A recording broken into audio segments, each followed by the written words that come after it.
साहित्य और भाषा की उन्नति के सपने देखने वाले भाइयों और बहनों और विद्वज्जनों,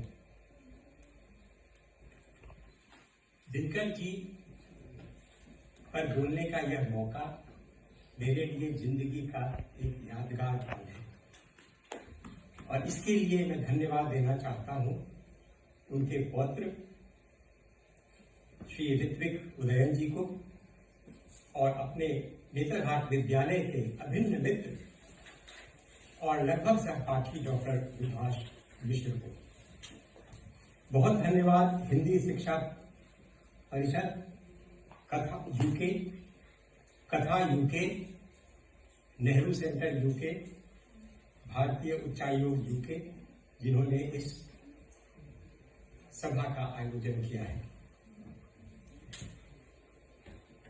आपने सुना कि मैं जनरल प्रैक्टिशनर हूँ, डॉक्टर हूँ और साहित्य की रुचि उतनी ही है जितने विद्यालय के समय जो कविता साहित्य में पढ़ाई जाती है उसमें जो रुचि आती है उतनी ही है। इसलिए मैं इस काबिल नहीं हूँ कि उनके कृतित्व पर आपको भाषण दूं। आपने विद्वज्जनों से सुना और काफी कुछ सुना।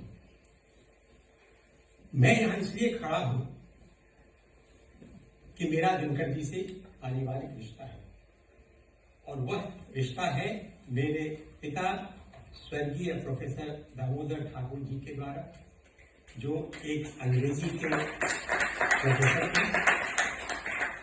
यह रिश्ता ऐसे बना कि जब सन 1950 में मेरे पिता केम्ब्रिज विश्वविद्यालय से अंग्रेजी की पढ़ाई करके वापस लौटे तो मुजफ्फरपुर के लंगट सिंह महाविद्यालय में लेक्चरर के पद पर नियुक्त हुए और सौभाग्यवश दिनकर जी उस समय वहां हिंदी के प्राध्यापक हुआ करते थे।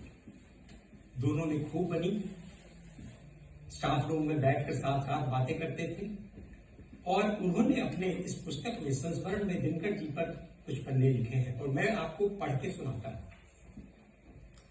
पिताजी ने अपने संस्मरण में लिखा है, दिनकर जी हिंदी के प्रबल समर्थक तो थे ही, लेकिन व्यक्तिगत जीवन में उनकी सोच बहुत व्यावहारिक और उदार थी।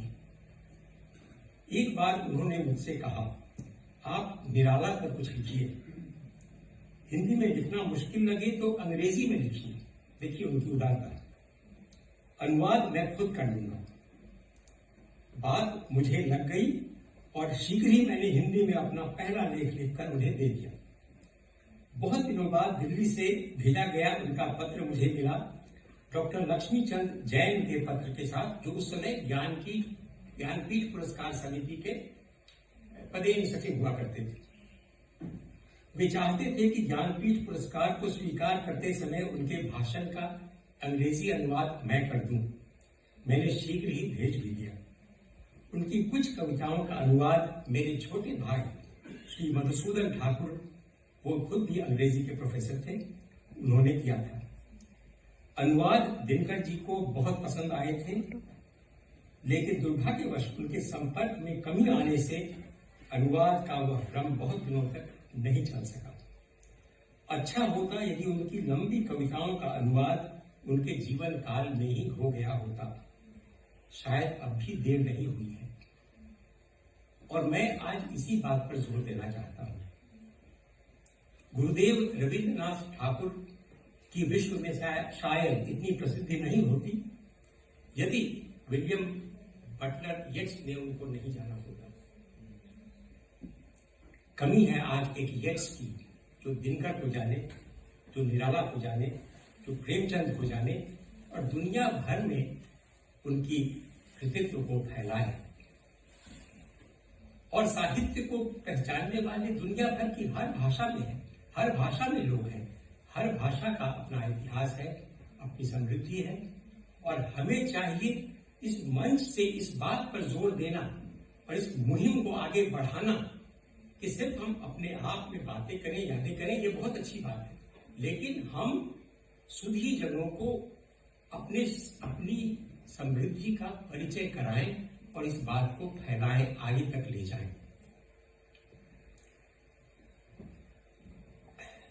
विद्वज्जनों ने आज इस केंद्र में गहन चर्चा की है दिनकर जी पर। हमारे छोटे बच्चों ने कितनी सुंदर कविताएं पाठ की हैं।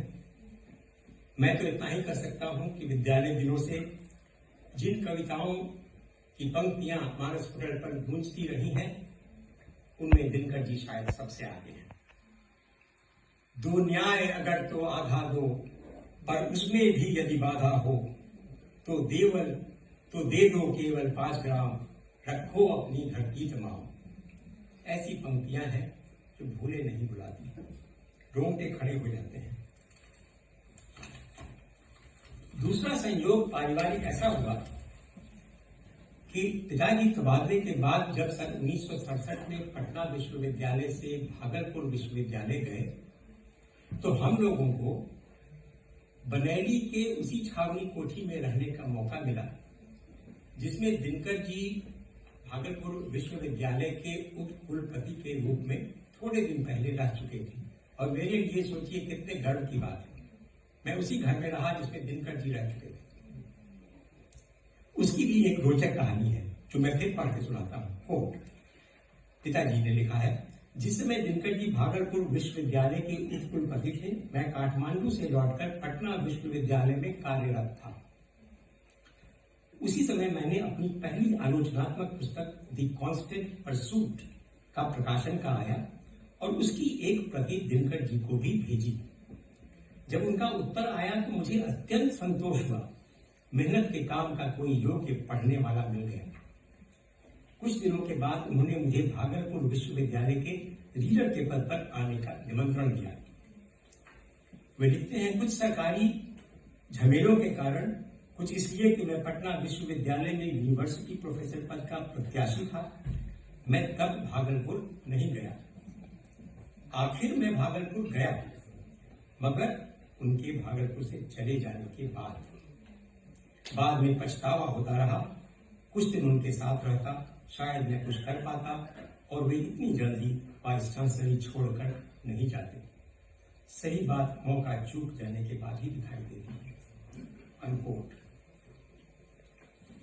अंतिम बात यह कि हम जैसे प्रवासी भारतीय जो अपनी धरती से दूर आके बसे हुए हैं, हमारे लिए यह आवश्यक ही नहीं, अनिवार्य है कि हम अपने साहित्य, अपनी संस्कृति और अपनी राष्ट्रीय चेतना पर गर्व करें, और जो सभी जन हैं, जो हमारे परिचित लोग हैं, उन्हें भी इन सब से परिचित कराने का प्रयास करें।